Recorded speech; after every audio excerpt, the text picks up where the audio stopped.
To studio in Telugu news. ముందుగా headlines. భూలోక వైకుంఠాన్ని తలపించే రీతిలో నారాయణగిరి ఉద్యానవనం శోభయామానంగా ప్రారంభమైన శ్రీ పద్మావతి పరిణయోత్సవాలు. కుక్కునూరు అడవిపై పడ్డ ఆక్రమార్కులు, చట్టాల్లో లొసుగులు ఉపయోగించుకుని అటవీ భూములు ఆక్రమణ. తిరుమల శ్రీవారిని దర్శించుకున్న బీజేపీ నాయకుడు సీఎం రమేష్. అనంతరం వేద పండితుల ఆశీర్వాదం. ఇక డీటెయిల్స్ చూస్తే తిరుమలలోని నారాయణగిరి ఉద్యానవనాల్లో వివిధ సువాసనలు వెదజల్లే రంగురంగుల పుష్పాలతో భూలోక వైకుంఠాన్ని తలపించే రీతిలో అలంకరించిన మండపంలో శుక్రవారం శ్రీ పద్మావతి పరిణయోత్సవాలు శోభాయమానంగా ప్రారంభమయ్యాయి. మే 19వ తేదీ వరకు ఈ ఉత్సవాలు జరగనున్నాయి. శ్రీ పద్మావతి పరిణయోత్సవాల్లో మొదటి రోజు అంటే వైశాఖ శుద్ధ నవమి రోజైన శుక్రవారం నాడు శ్రీ మల్లాయప్ప స్వామివారు గజ వాహనాన్ని అధిరోహించగా ఉభయ నాంచారులు పల్లకిపై పరిణయోత్సవ మండపానికి సాయంత్రం 5:30 గంటలకు వేంచేసి ఉన్నారు. శోభయామానంగా తీర్చిదిద్దిన పెండ్లి మండపంలో నిత్య నూతన వధువరాలైన శ్రీ స్వామివారికి అమ్మవార్లకు ఎదుర్కోలు పూలదండలు మార్చుకోవడం, పూల బంతులాట, నూతన వస్త్ర సమర్పణ కోలాహలంగా జరిగాయి. ఆ తర్వాత శ్రీ స్వామివారికి కొలువు జరిగింది. పిదప ఆర్జిత భక్తులకు వస్త్ర బహుమానం, ప్రసాద వితరణ జరిగింది. ఆ తర్వాత శ్రీదేవి భూదేవి సహితుడైన స్వామి బంగారు తిరుచుపై అశేష భక్తజనం మధ్య ఊరేగుతూ ఆలయ ప్రవేశం చేయడంతో తొలి రోజు వివాహ వేడుక ఘనంగా ముగిసింది.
బాధ్యత గల ప్రభుత్వ ఉద్యోగి. 10 మందికి మంచి చెడు చెప్పవలసిన బాధ్యత తనపై ఉంటూ యువతను సన్మార్గంలో నడిపిస్తూ వారికి ఉద్యోగ ఉపాధి అవకాశాల పట్ల అవగాహన కల్పించాల్సిన బాధ్యత గల పౌరుడు.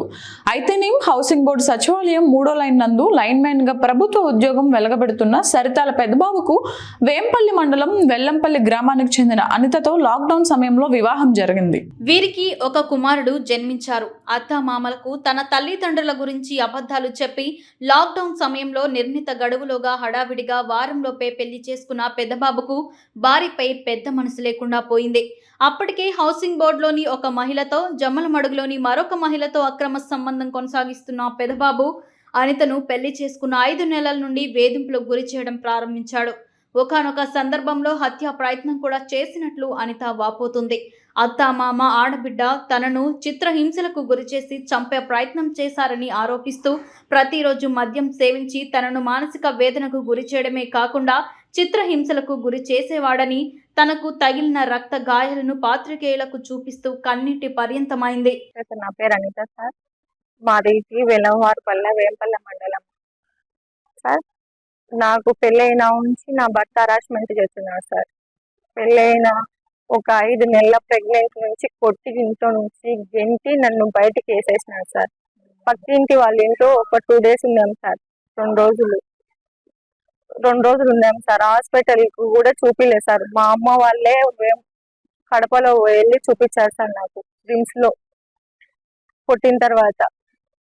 సరితాల పెద్దబాబు sir, linemen junior assistant sir, JLM housing board sir. మా అత్త పేరు బాజుర్గి సార్. మా మామ పేరు బాబయ్య సార్. రోజు హీటర్ పెట్టి నన్ను చంపడానికి ప్రయత్నించినాడు సార్. నా బిడ్డను కూడా అసలు చూసుకోలేదు సార్ సరిగ్గా.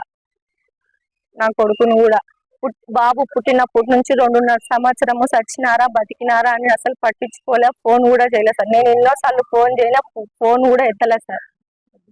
పెద్ద మనుషులు పంచాయతీ చేసి తెచ్చుకొని నన్ను పిలిపించుకొని పంచాయతీ చేసి నన్ను మళ్ళీ వచ్చిన ఉంచి రోజు తాగొచ్చి మధ్యాహ్నం రాత్రి తాగేసి వచ్చి నైట్ రోజు కొడతారు సార్. ప్రతిరోజు 2 అమ్మాయిల్ని కీపర్లు పెట్టుకున్నారు సార్. వాళ్ళ ఫోటోలు ఉన్నాయి, వాళ్ళ ఎవిడెన్స్ మొత్తం ఉన్నాయి సార్. నన్ను కొట్టిన నా బంగారం అంతా తీసుకొని వెళ్ళిపోయినారు సార్. నన్ను కొట్టిన దెబ్బలు కూడా ఉన్నాయి సార్. అమ్మాయికి సాక్ష్యాలన్నీ ఉన్నాయి సార్. అమ్మాయికి సాటి మహిళలకు సమాజంలో న్యాయం జరిగేటట్టు చూడండి సార్. నాకు సహాయం చేయండి సార్, న్యాయం చేయండి సార్. నన్ను ఈ విధంగా కొట్టి హరాస్మెంట్ చేసినారు సార్. ఇంతకు ముందు కూడా పోలీస్ స్టేషన్ లో కేసు అయ్యింది సార్. గొడవ పడ్డాము. పెద్ద మనుషులు సర్ది చెప్పి నన్ను ఇంటికి పిలుచుకొని పోయినారు సార్. ఇంటికి పిలుచుకుపోయిన ప్రతిరోజు హరాస్మెంట్ చేస్తారు. కొట్టడం, నైట్ తాగొచ్చి సెక్స్ పరంగా హరాస్మెంట్ చేస్తారు సార్. న్యాయం జరిగేటట్టు చేయండి సార్. నన్ను మర్డర్ టైం కూడా చేశారు సార్. పోయినాను సార్. వాళ్ళు వచ్చేసి మధ్యసం చేసి పంపించినారు సార్.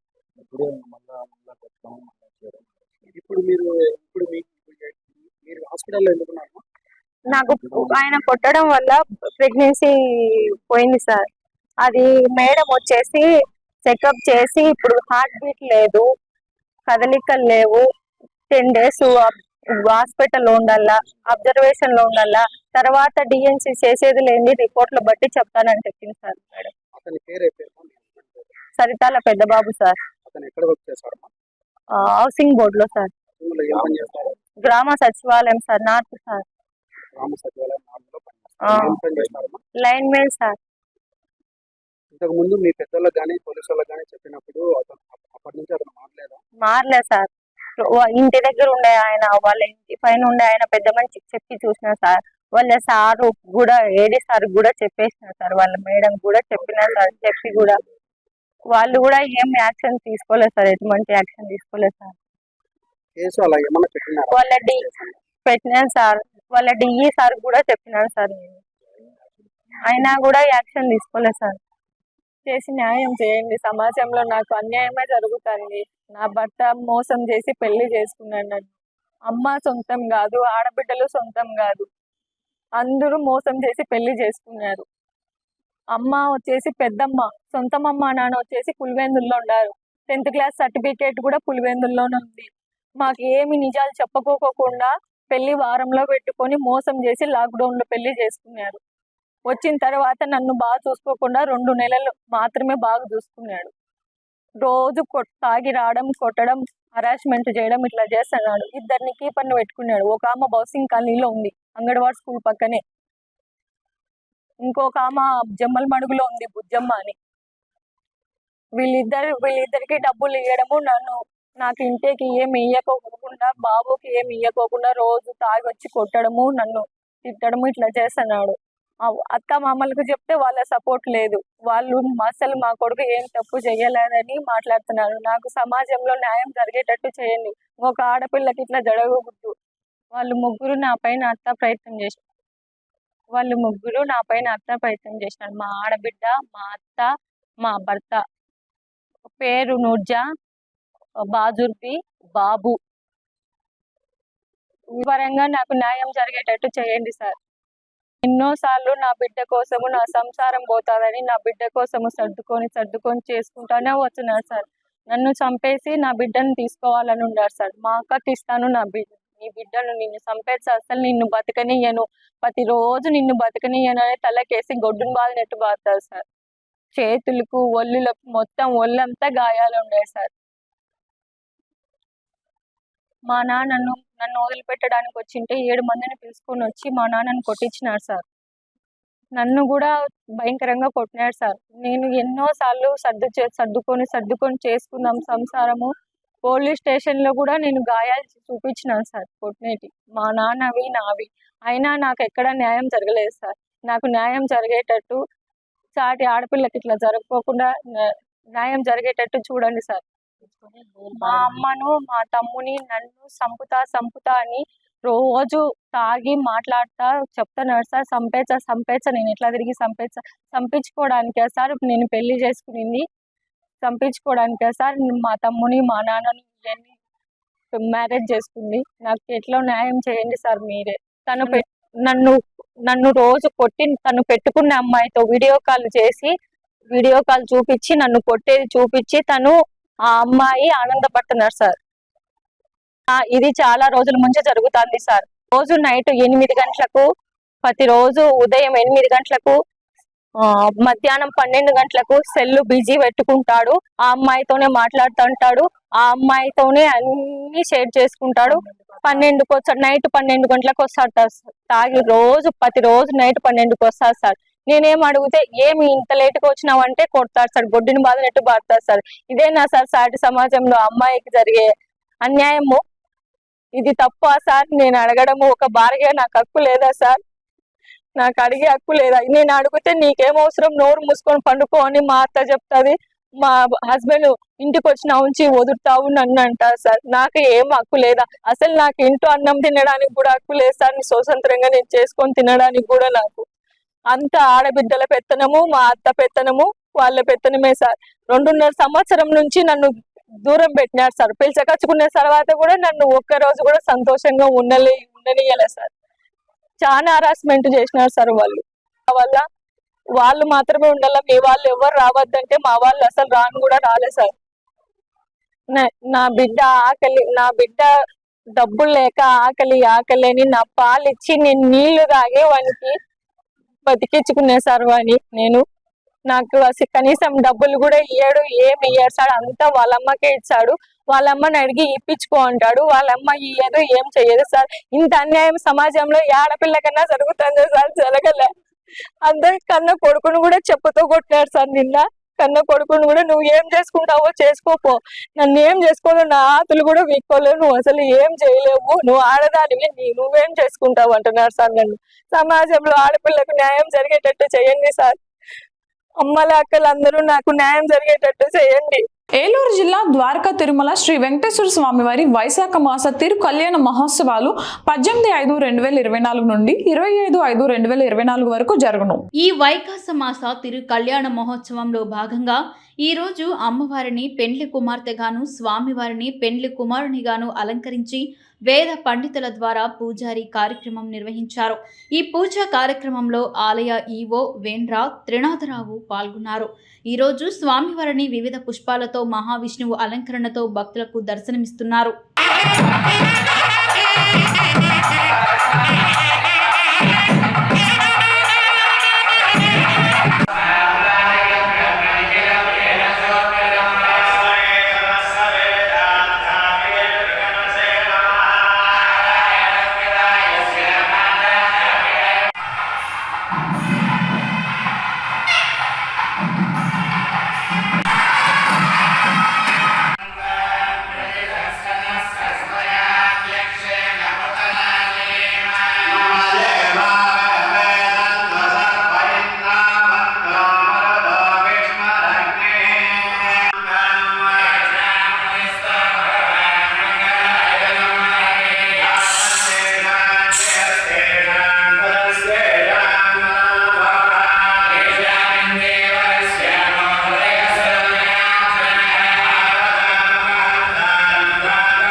కొద్దిగా సరే స్వామి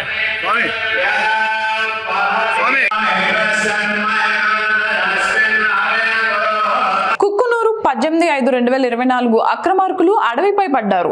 చట్టాల్లోని లొసుగులను ఆసరాగా చేసుకుని అటవీ భూముల ఆక్రమణకు పాల్పడుతున్నారు. అవి వ్యవసాయ భూములుగా మారుతున్న సంబంధిత అధికారులు పట్టించుకోవడం లేదు. దీంతో అటవీ భూములను రాత్రికి రాత్రే వ్యవసాయ భూములుగా మారుస్తున్నారు. ఏలూరు జిల్లా కుక్కునూరు మండలం సీతారామనగరంలో శ్రీధర బీట్లో అటవీ భూములు అక్రమాలకు గురవుతున్నాయి. ఈ ప్రాంతంలో సుమారు 1026 హెక్టార్ల అటవీ భూమి ఉండగా అందులో 1000 ఎకరాలకు పైగా ఆక్రమణకు గురైనట్లు తెలుస్తోంది. కొందరు ప్రజా ప్రతినిధులు, నాయకులు, అధికారుల అండదండలతోనే భూములు ఆక్రమణకు పాల్పడుతున్నట్లు ఈ ప్రాంతంలో ప్రజలు అంటున్నారు. పచ్చని వనాలతో ఆహ్లాదకరంగా ఉండే శ్రీధర బీట్లోని అటవీ ప్రాంతంలో 1 కాదు 2 కాదు ఏకంగా 100 ఎకరాల అటవీ భూముల ఆక్రమణకు అక్రమార్కులు పాల్పడ్డారు. ఒకవైపు రాష్ట్ర ప్రభుత్వం అడవులు పెంచేందుకు కోట్లాది రూపాయలు ఖర్చు చేస్తూ హరితహారం పథకం ద్వారా కృషి చేస్తుంటే అటవీ భూముల పరిరక్షణకు తోడ్పడాల్సిన వారే ఆక్రమణకు తెరలేపారు.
జిల్లా ప్రొద్దుటూరులో అనవసరంగా ఘర్షణలు చేసి ప్రోత్సహిస్తే చర్యలు తప్పవని ప్రొద్దుటూరు డీఎస్పీ మురళీధర్ పేర్కొన్నారు.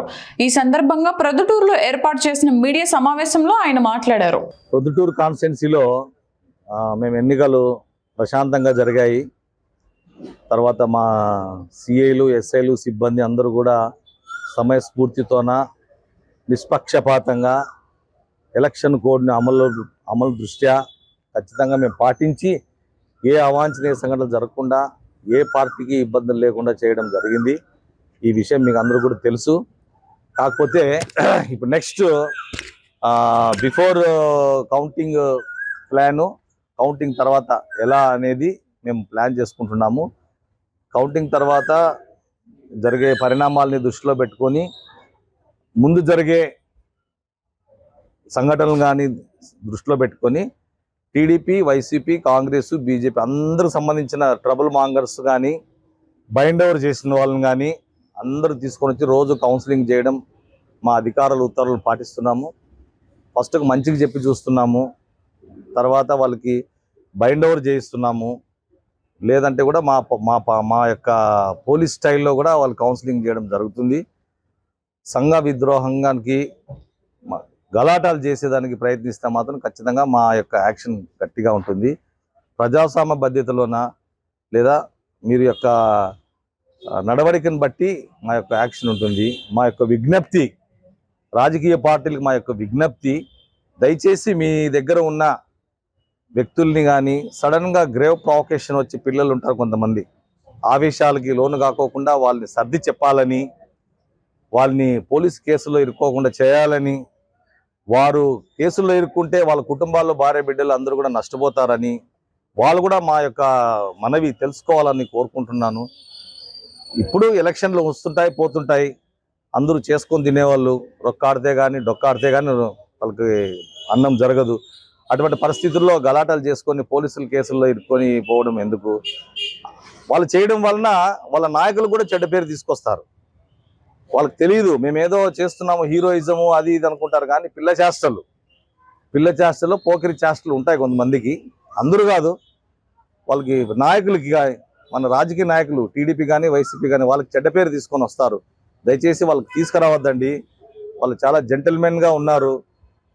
ఎన్నికలు కూడా ఎంతో సహకరించారు పోలీస్ శాఖకి, రెండు పార్టీలు కూడా. ఎలక్షన్ సాఫీగా జరిగాయి, కౌంటింగ్ కూడా సాఫీగా జరుగుతుంది. ఖచ్చితంగా నాయకులు కానీ వాళ్ళ కింది స్థాయిలో ఉన్న కార్యకర్తలకి లేదా ఇంకా కింద స్థాయిలో ఉన్న సింపథైజర్స్కి అందరికీ విజ్ఞప్తి చేయాలని మళ్ళీ కోరుచున్నాము. వారు చెప్పినా కూడా వినుకోకుండా ఉంటే మేము పోలీస్ యాక్షన్ గట్టిగా తీసుకోవాలని మేము డిసైడ్ చేశాము. కాకపోతే ఆ ఉద్దేశంతోనే వాళ్ళకి తెలియజేయడానికే రోజు మేము తెలుగుదేశము, వైసీపీ అందరినీ అన్ని స్టేషన్లో పిలిపించి కౌన్సిలింగ్ చేస్తున్నాం. అరే బాబు, ఈ గలాటలు చేయొద్దండి, మీరు చేస్తే ఇటువంటి కేసుల్లో ఇరుక్కుంటారు అని చెప్తున్నాము. ఇంకా ఈ 15 days కూడా మేము ఇదే ప్రాసలో విలేజ్ల్లో కానీ పల్లెటూరులో కానీ వార్డులలో కానీ పోయి చెప్తాము. మాది నిరంతరం చెప్తూనే ఉంటాం. వాళ్ళ కోసమే మేము చేసే ప్రయత్నాలు. జరిగినాక కొట్టడము, కేసులు పెట్టడము, దిస్ ఈజ్ నాట్ కరెక్ట్. కాబట్టి అవన్నీ మామూలు జరిగిపోతాయి. వాళ్ళకి తెలియకుండా చేస్తే తప్పు అని, తెలిసి చేస్తే శిక్ష అనేది వాళ్ళకి తెలియజేయడానికే కౌన్సిలింగ్ అనే కార్యక్రమం చేస్తున్నాము. ఇది ఆగదు. మన ఇటువంటి విషయాల్లోన రాజకీయ నాయకులు ఎవరైనా కానీ తెలుగుదేశం కానీ వైసీపీ కానీ జోక్యం చేసుకోకూడదని కోరుకుంటున్నాను. పోలీస్ పని చేసుకొని ఇస్తే ఖచ్చితంగా సమాజం బాగుపడుతుంది, పీస్ఫుల్గా ఉంటుంది. మనకు శాంతి భద్రతలు కాపాడు కాబట్టి ఆ దృష్టిలో పెట్టుకొని మా యొక్క యాక్షన్ ఉంటుంది. మేము ఏ పార్టీకి కూడా మేము ఎవరికి కూడా వత్తాసు పలకడం లేదు. మేము ఎలక్షన్ కోడ్ని అమలు చేసుకొని ఆఫీసర్ యొక్క సూచనలు పాటించడానికి ప్రయత్నం చేస్తాం. దాంట్లో భాగంగానే కౌన్సిలింగ్ అని జరుగుతుంది. ఇది నిరంతరము కౌంటింగ్ వరకు జరుగుతుంది. నిష్పక్షపాతంగా చేస్తాం. ఓకే. సో నేను తెలియజేసేది ఏమంటే, అనవసరంగా గొడవలు ఎవరు సృష్టించుకోవద్దు, ప్రోత్సహించొద్దు, ఆదరించొద్దు అటువంటి వాళ్ళని కోరుకుంటున్నాను. ఇది ప్రజలకు కూడా అవేర్నెస్ కోసం మేము ఈ పని చేస్తున్నాం. తెలియకుండా చేస్తే మానుకోవాలని కూడా కోరుకుంటున్నాం. లేకుంటే పోలీస్ యాక్షన్ చాలా సీవియర్గా ఉంటుందనేది తెలియజేస్తున్నాం. Thank you. కలెక్టర్ తదుపరి ఆదేశాలు ఇచ్చే వరకు సత్తెనపల్లి నియోజకవర్గంలో 144 సెక్షన్ అమలులో ఉంటుందని అధికారులు తెలిపారు. నిత్యావసర వస్తువులకు సంబంధించిన కొన్ని వ్యాపార సముదాయాలు తెరుచుకుని ఉన్నాయి. ప్రజలందరూ గమనించాలని అధికారులు కోరారు. రోడ్లపై ప్రజలు గుంపులు గుంపులుగా ఉండొద్దని అధికారులు తెలియజేశారు.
గత రాత్రి కడప జిల్లా ముద్దనూరులో ఓ ఇంట్లోకి సిమెంట్ లోడ్ లారీ దూసుకెళ్లిన ఘటన చోటు చేసుకుంది. శుక్రవారం అర్ధరాత్రి దాటిన తర్వాత జమ్మలమడుగు వైపు నుంచి సిమెంట్ లోడ్ లారీ ముద్దనూరు వైపు వెళ్తోంది.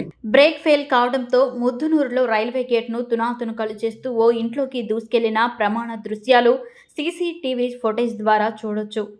అంతవరకు ఇంటి బయట ఉన్న ఓ మహిళ సమీపంలోని రైల్వే గేట్ ధ్వంసం చేసిన శబ్దం విని లోనికి పరిగెత్తారు. క్షణాల్లోని లారీ ఇంట్లోకి దూసుకెళ్లినట్లు సీసీ ఫుటేజ్లో మనం చూడొచ్చు. ఒక్క క్షణం ఆలస్యమైన ఆ మహిళ ప్రాణాలు గాలిలో కలిసిపోయేవి. సుమారు ఏడాది క్రితం ఒక సిమెంట్ లారీ ఇదే ఇంటిలో అదే రైల్వే గేట్ను తునాతునకలు చేస్తూ దూసుకెళ్లిన ఘటన చోటు చేసుకుంది. అప్పట్లో డ్రైవర్తో పాటు క్లీనర్ కూడా చనిపోయారు. ఇలాంటి సంఘటన మళ్లీ జరగకుండా జాగ్రత్త తీసుకోవాలని స్థానికులు కోరుతున్నారు.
తిరుమల శ్రీవారిని వీఐపీ విరామ సమయంలో బీజేపీ నాయకుడు సీఎం రమేష్ దర్శించుకున్నారు. దర్శనం అనంతరం రంగనాయక మండపంలో వేద పండితులు ఆశీర్వాదం అందించగా టీటీడీ అధికారులు తీర్థ ప్రసాదాలు అందించారు. ఆలయం వెలుపల సీఎం రమేష్ మాట్లాడారు. సాధారణ ఎన్నికలు అయిన తర్వాత ఆ వెంకటేశ్వర స్వామిని దర్శించుకొని మీ దయ వల్ల, మీ కృతజ్ఞత వల్ల, మీ ఆశీర్వాదం వల్ల ఆంధ్రప్రదేశ్లో రాక్షస రాజ్యం పోయి రామరాజ్యం తెచ్చేదానికి మీరు ఆశీర్వదించిన దానికి ధన్యవాదాలు తెలుపుతూ ఈరోజు ఆ స్వామిని ఆంధ్రప్రదేశ్లో పీస్ఫుల్గా ప్రతి ఒక్క ఓటరు తన హక్కును 83% వరకు వినియోగించుకుని ఆంధ్రప్రదేశ్ రాష్ట్ర మేలు జరిగేదానికి, దుర్మార్గపు పాలన తరిమి కొట్టేదానికి ఆ దేవుడు ఆశీర్వదించిన వల్ల ఆ దేవుడికి మొక్కుబడి ఉండింది. ఈరోజు తీర్చుకోవడం జరిగింది. ఆంధ్రప్రదేశ్ ప్రజలకు మేలు జరుగుతుంది, మంచి పీస్ఫుల్ పాలన జరుగుతుంది. ఎలాంటి గూండాయిజం కానీ, ఎలాంటి రౌడీజం కానీ, ఎలాంటి దోపిడీ లేని ప్రభుత్వం తీసుకురావాలని చెప్పేసి ఆ దేవుడిని ప్రార్థించారు.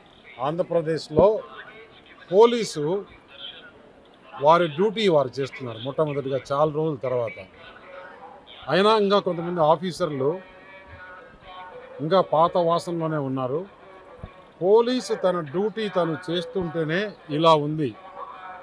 ఇంకా పోలీసు కన్నా కొంచెం పక్షపాతం, వారు చేసిన 100% పక్షపాతంలో ఒక 10% పక్షపాతం చూపిస్తే కూడా ఎలా ఉంటుందో. పోలీసు న్యూట్రల్గా ఉంటే 5 సంవత్సరాల నుంచి లేదు, వన్ సైడ్గా ఉండింది.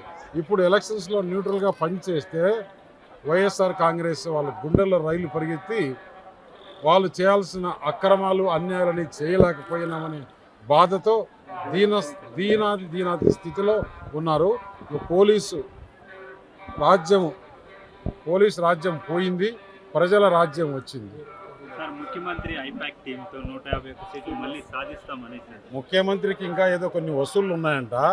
మొన్ననే బిల్లులు ఇచ్చారు. ఆ బిల్లులు రిటర్న్ కూడా రాదనే ఉద్దేశంతో ఈ మాదిరి ఐపాక్ లేదు, లో ప్యాక్ లేదు, బీ ప్యాక్ లేదు.